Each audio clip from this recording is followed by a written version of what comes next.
Okay, this is going to be a tutorial on how to use the Crazy Hand program to modify characters in Melee to create your own custom characters or to mod already existing ones. This is just going to be the basics, so I'm just going to teach you how to change characters that already exist and their parameters like their weight and speed and whatnot. I'm assuming for this tutorial that you've already downloaded Crazy Hand and DAT Texture Wizard.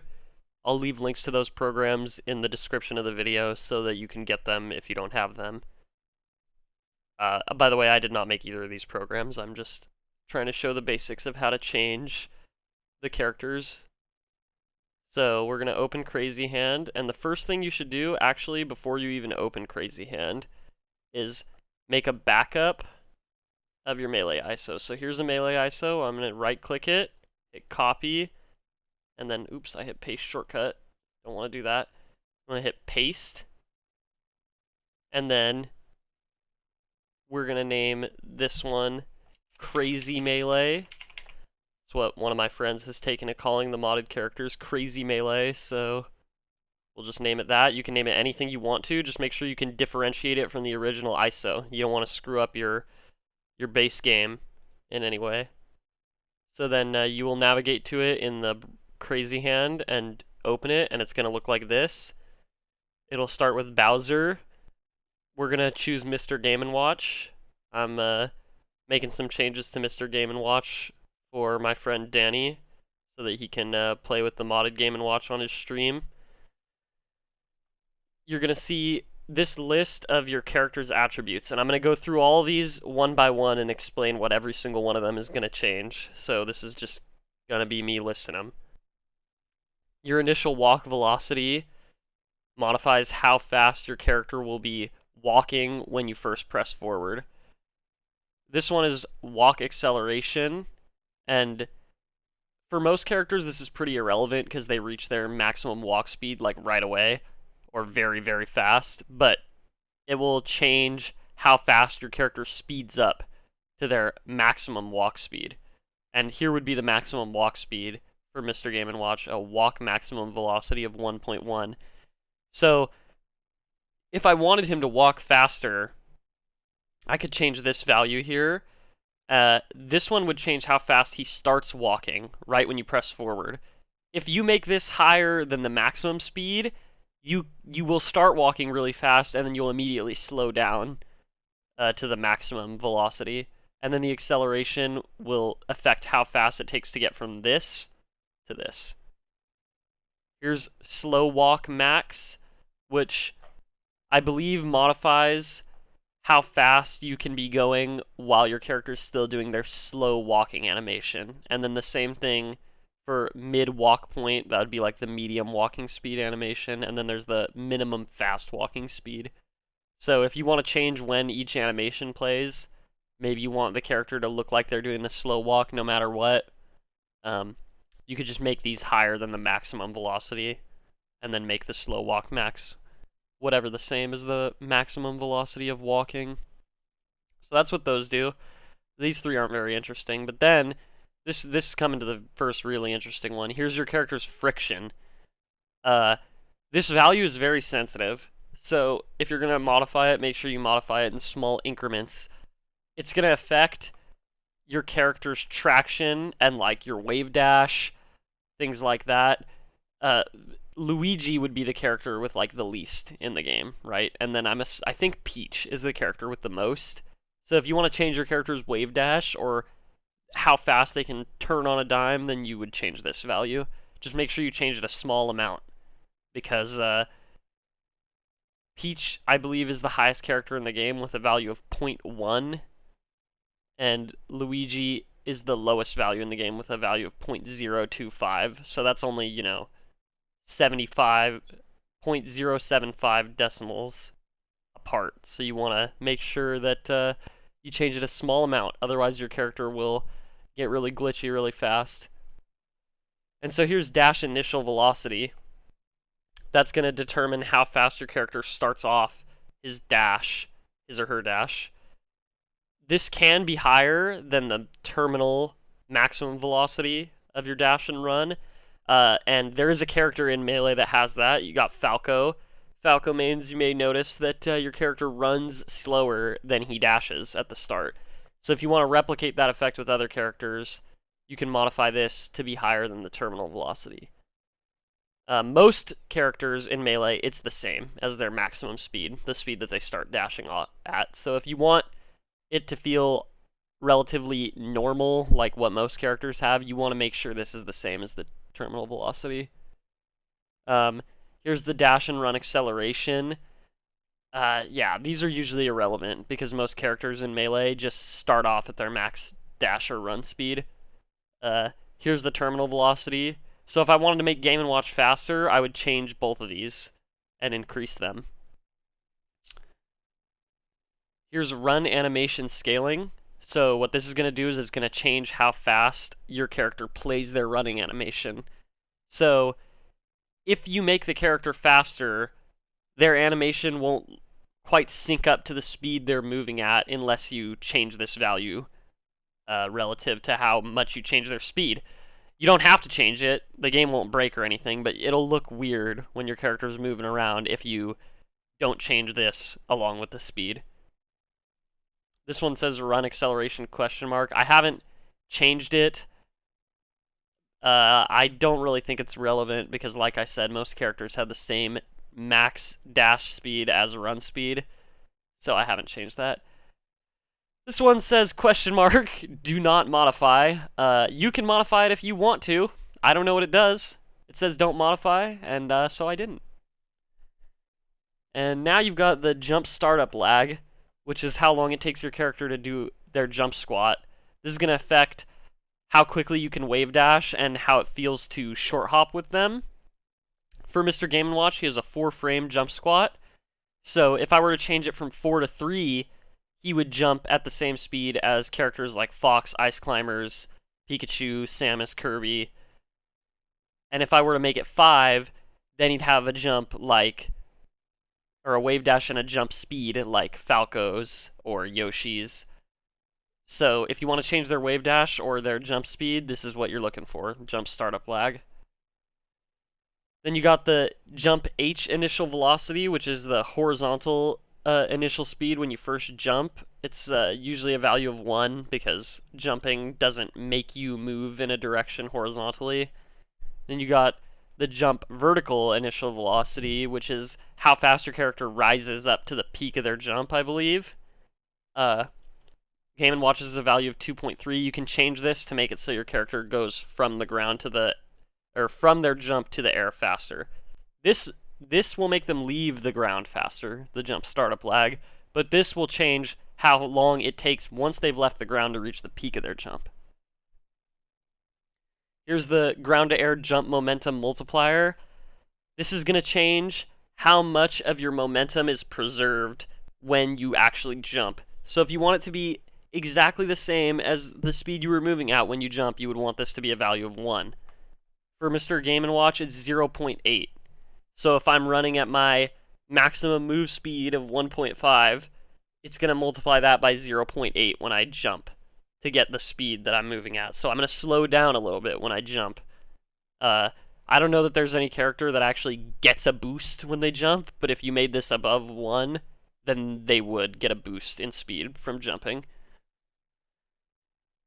You got the jump horizontal maximum velocity. This is generally the same as your maximum dash speed, but for some characters it isn't. So like Jigglypuff is a character that can move faster in the air than she can run. That's because her horizontal maximum velocity in the air is higher than on the ground. So if you want your character to play like that, you would want to raise this above their maximum run speed. But if you want them to have bad air movement, you would lower it. Then you got the short hop initial vertical velocity, which is just the same as the jump, except for it only applies to your short hop. So this is the speed at which you reach the peak of your short hop. The air jump multiplier is gonna change. It's gonna essentially affect the height of your double jump. So the higher this number is, the bigger your double jump will be. The lower this number is, the lower your double jump will go. You can make it decimals if you want to. Mr. Game & Watch just happens to have value of 1. I guess his double jump is the same height as his regular jump, so it's a value of 1. This is double jump momentum. This is going to affect when you jump in a direction, how much speed you actually get in that direction. How much distance can you go that way when you double jump in that direction? So I've messed around with this, and if you make it, for example, a value of 4, then when you do your double jump, your character will go super far in whatever direction horizontally that you choose to jump. So that's what you want to modify to change that. The horizontal distance you can gain from double jumping. This is the number of jumps value. You shouldn't really mess with this, or at least I haven't figured out how to mess with it. When you try to edit the value, you're going to see it changes to this equation, 2.8e minus 45.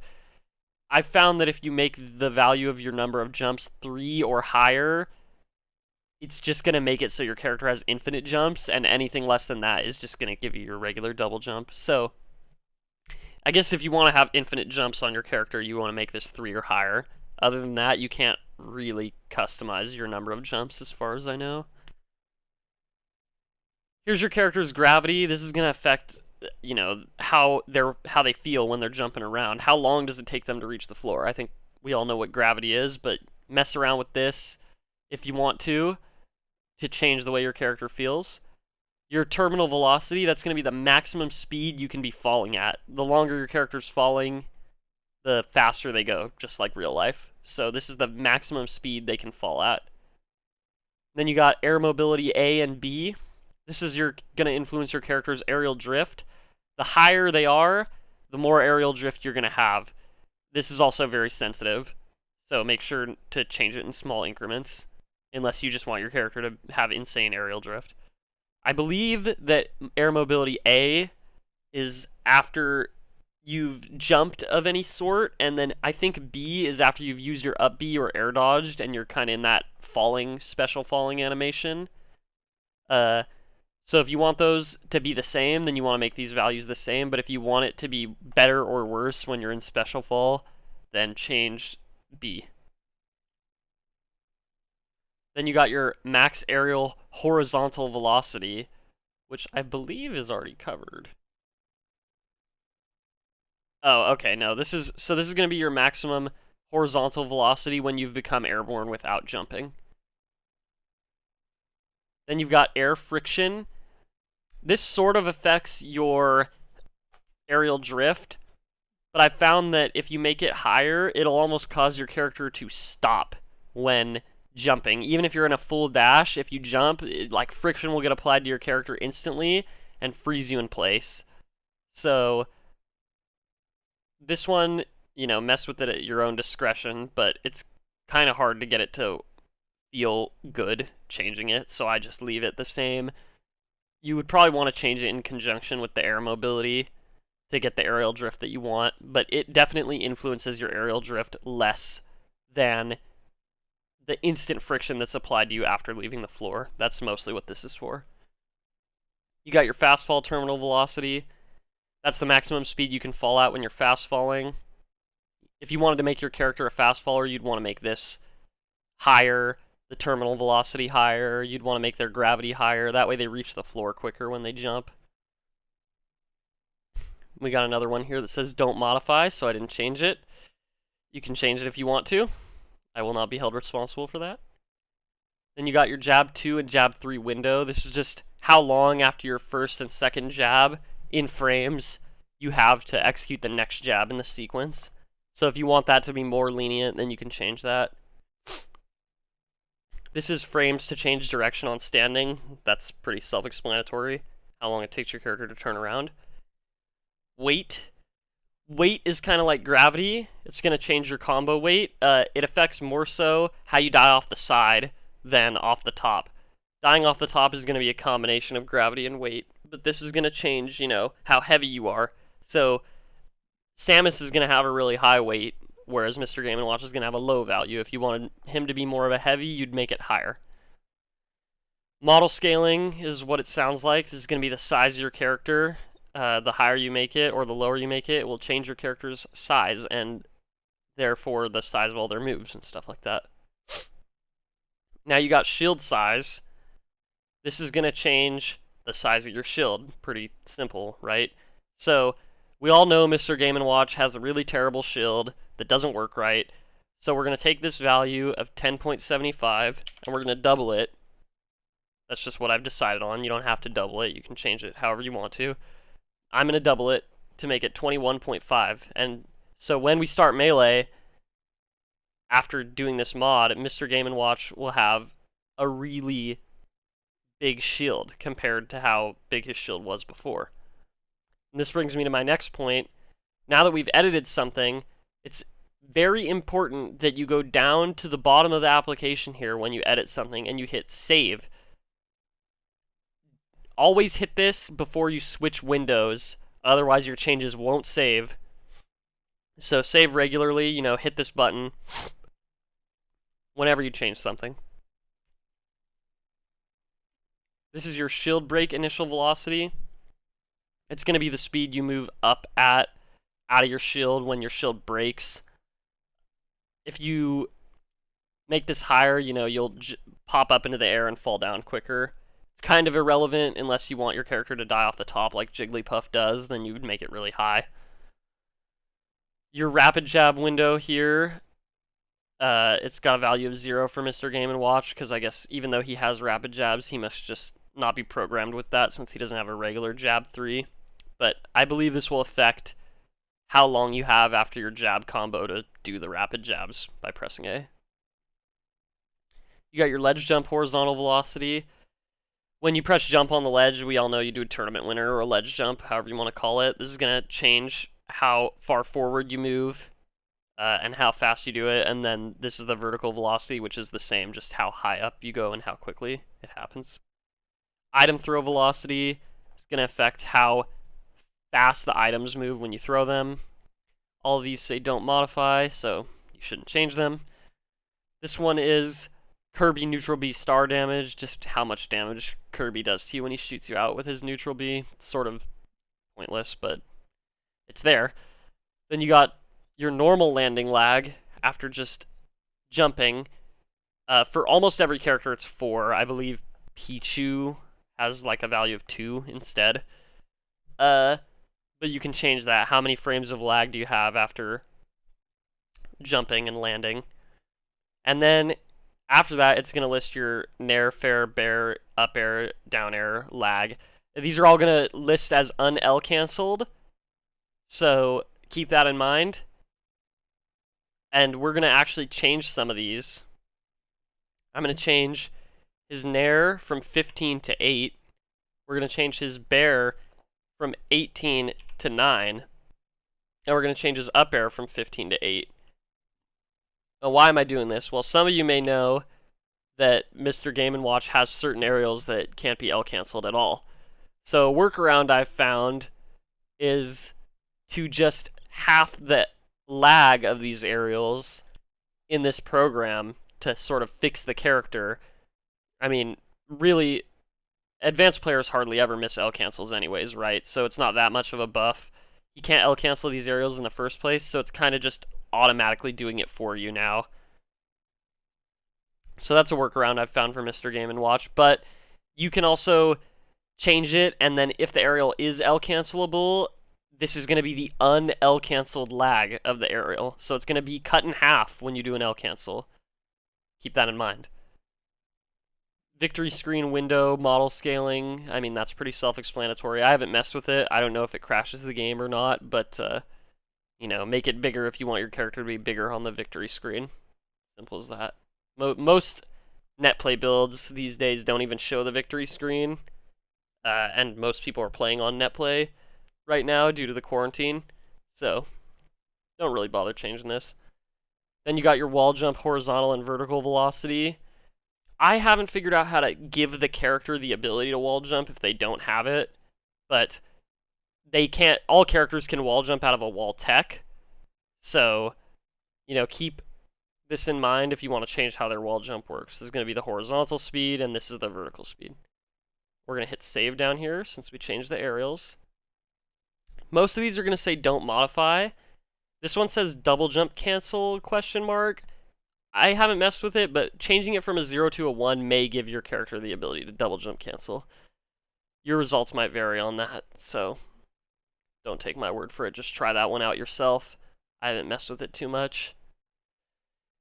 Next, we got the character-specific attributes. I'm not going to spend too much time on this. Every single character is going to have their own unique things here, and they're mostly pretty self-explanatory. Like, I'll just give an example. Here's like the size of the sausages that Mr. Game & Watch shoots with his neutral B.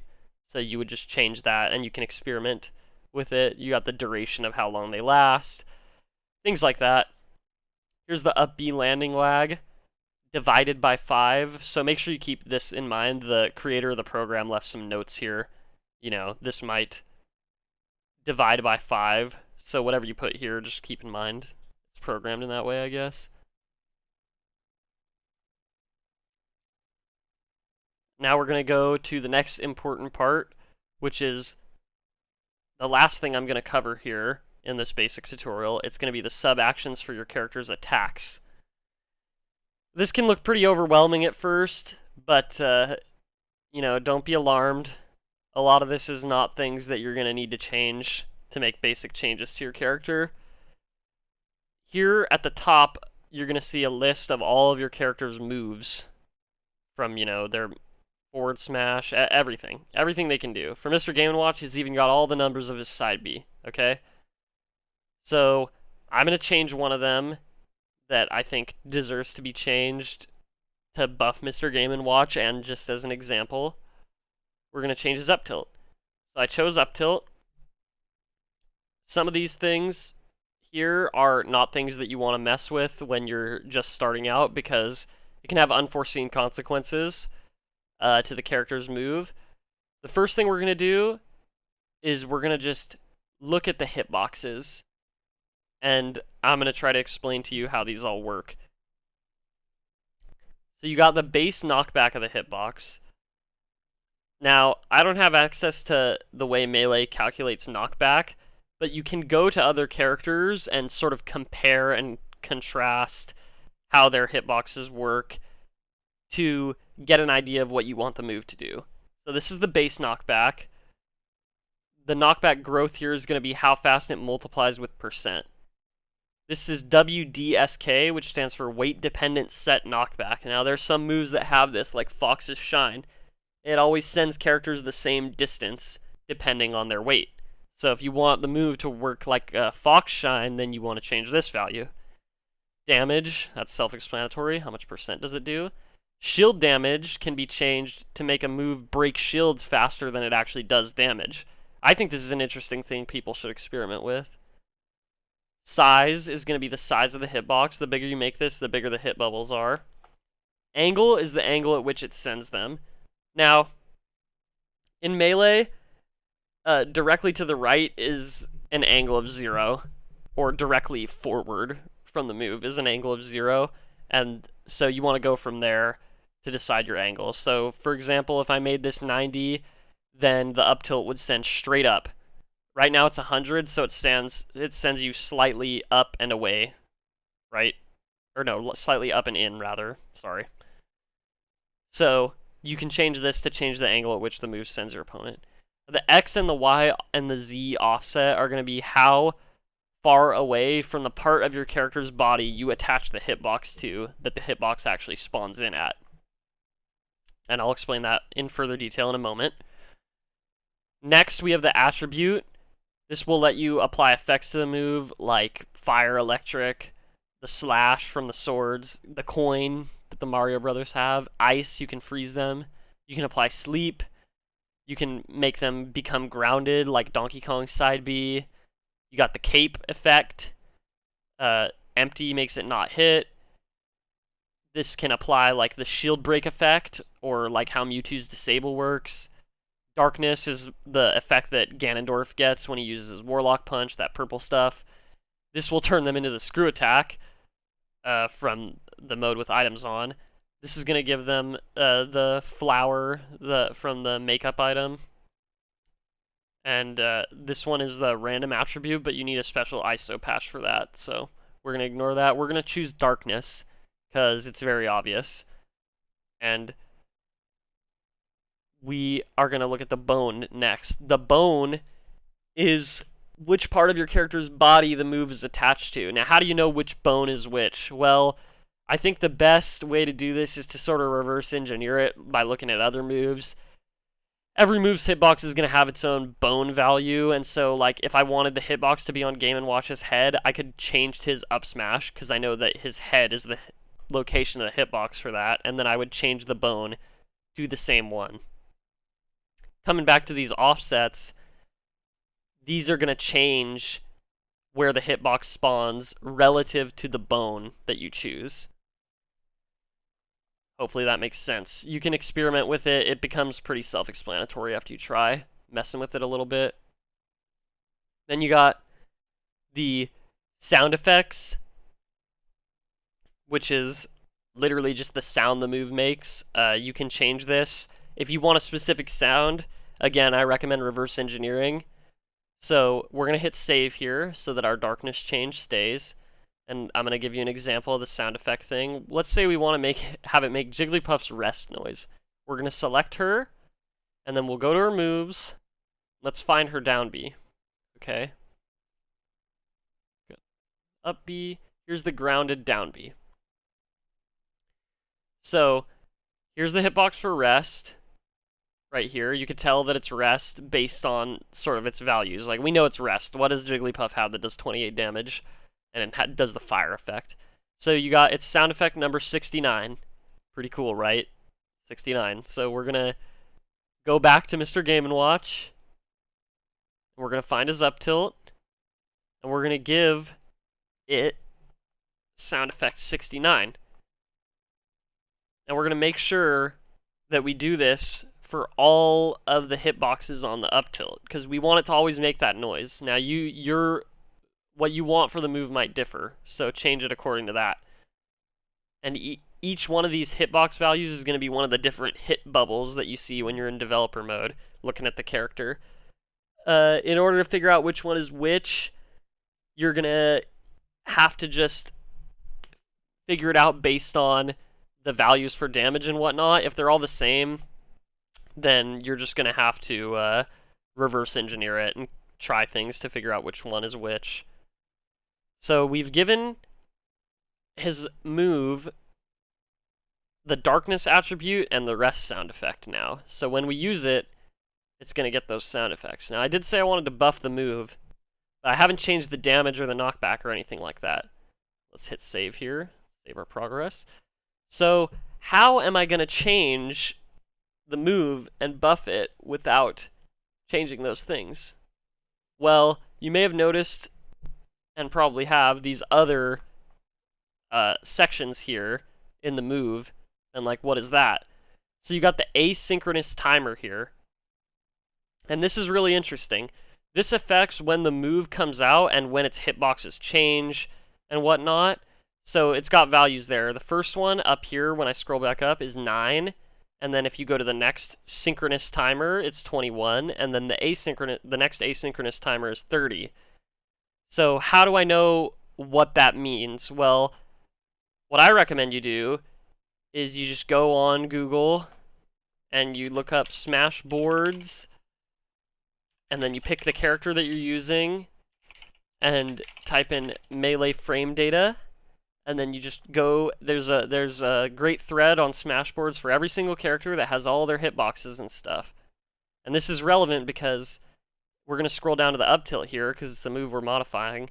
You'll see that it hits on frame 9, and frame 9 is here in our asynchronous timer.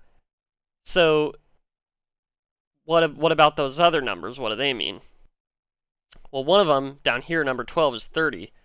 And the total amount of time the move takes to come out and be completed is 29. So 30, therefore, must be the frame that your character can move on. But then there's one that's 21, and there's no number 21 down here, so what does that mean? Well, if you pay close attention to the GIF, you'll notice that there's a value up here that shows which frame of the animation Mr. Game & Watch is on. And on frame 21, he shifts from the right to the left, and that's where his flag is going to end up. So timer this timer that has frame 21, that's deciding when does his hitbox move over here. Keep in mind, this isn't going to affect the animation of the move, so if you change it too much, it's going to look really wonky. We're going to change it a bunch, just for an example. We're going to make the move, instead of coming out on frame 9, it's going to come out on frame 1, like Fox's Shine, and that'll be pretty obvious when we start the game. So, that's the basics of changing a character's move, and I think that's all I'm going to go over for now. You should be able to create a really unique feeling character with what I've shown so far. If you're interested in more tutorials like this and you want to get more advanced with things like animation swapping and whatnot, let me know, and I'll try to figure out more about this program and make that tutorial. But for now, this is all I wanted to cover. We are going to, now that we've hit save down here, always hit save here every time you change something. Just remember that. Save down here. And then you have to hit File, Save Character. And we're going to pick a name. I'm going to name it Video Test. It doesn't matter what you name it, just make sure you know what it is. And save it somewhere you're going to remember where it is. These are all the other characters I've made, or that my friends have made.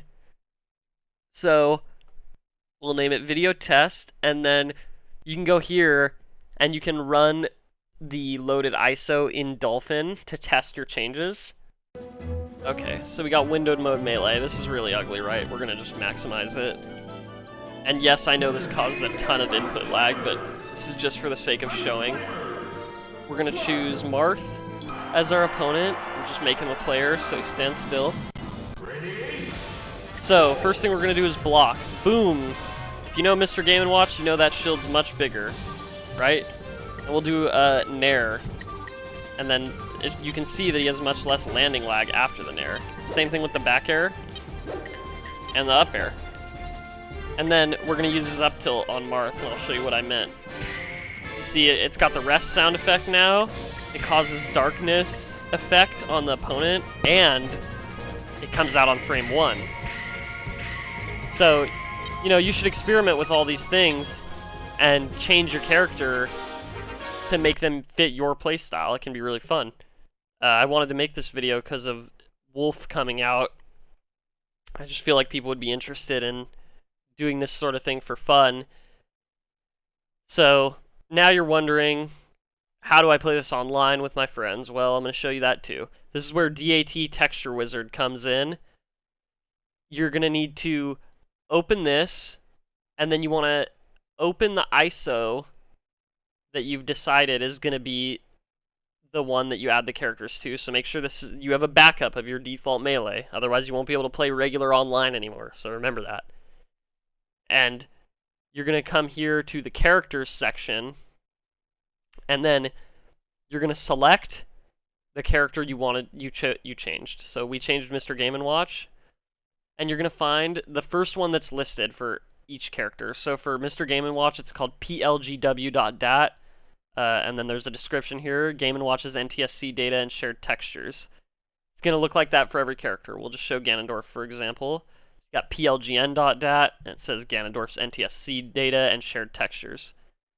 So you want to select that for your character, and then you'll hit import.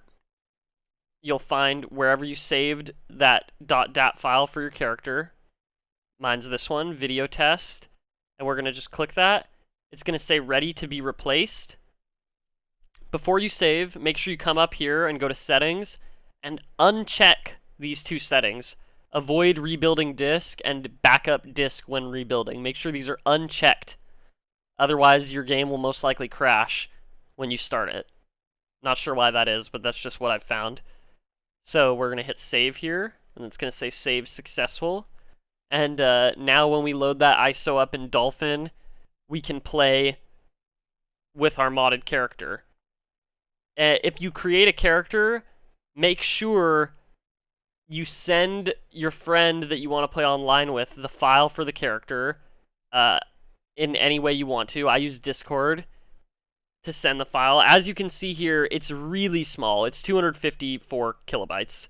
So you should be able to send this with like any file sharing service of any kind. And then you can just have your friend add the character to his ISO with the DAT texture wizard. That way you don't have to send huge ISOs back and forth every time you want to make a revision to your character. And in fact, you can even change more than one character at once. So maybe you made a character and your friend made one, and you changed Mr. Game & Watch, but he changed Kirby, and so you send each other the files, and you both put them into an ISO with DAT Texture Wizard. Well, now you can play Slippy online with your modded characters. So, if you follow all those instructions, you should be able to get this working. I played a lot with it yesterday. It was really fun. So, go nuts. Make your own characters. Share them with me, because I think it's really fun. If anyone makes one using this tutorial, I'd want to hear from you. What did you make? And did you enjoy your time doing it? Let me know if you want more tutorials like this in the future.